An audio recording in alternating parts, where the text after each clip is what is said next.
आज सकाळी 5 वाजल्यापासून मला काही गावकऱ्यांचे फोन आलेले होते की शहागडच्या परिसरामध्ये मोठ्या प्रमाणात उत्खनन होत आहे. यापूर्वी सुद्धा अनेक वेळेस तक्रारी झालेल्या होत्या. त्या अनुषंगाने मी पंचनामा आणि पुढच्या कारवाई केलेल्या आहेत. आज रोजी परत वारंवार फोन आल्यामुळे मी सकाळी 5 वाजता निघालो. त्यानंतर आम्ही पथक बोलून घेतलं. पथक घेतल्यानंतर आम्ही गस्त करत होतो शहागड परिसरामध्ये आणि आपेगाव वगैरे तिकडून मग पुलावर ज्यावेळेस आलो की आम्हाला लक्षात आलं की इथं 3 ट्रॅक्टर ह्या आपल्या पुलाखाली शहागड चौकीच्या म्हणजे शहागड पुलाच्या खाली उत्खनन करत असलेले दिसले. मग आता मागच्या वेळेस आम्हाला असा अनुभव होता की आम्ही शहागडकडून बसलो की ते तिकडून पुढून बीडकडे निघून जायचे.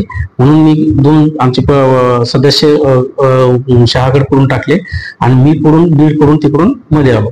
मग आमच्या इकडच्या सदस्यांना ते पाहिल्यानंतर ते ट्रॅक्टर पळू लागले.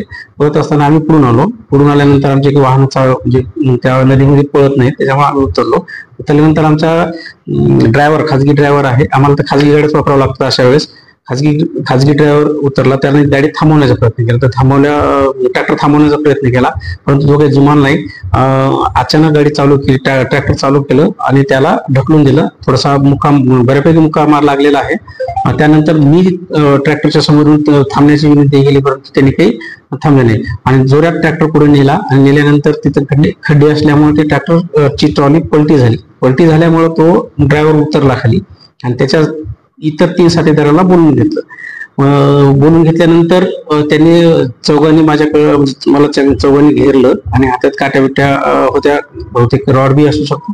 मग त्यांनी ह्याला आज खतमच करायचं म्हणून या पद्धतीनं हे करत होते. मी त्यांना थांबवण्याचा प्रयत्न केला, पण ते काही थांबत नव्हते.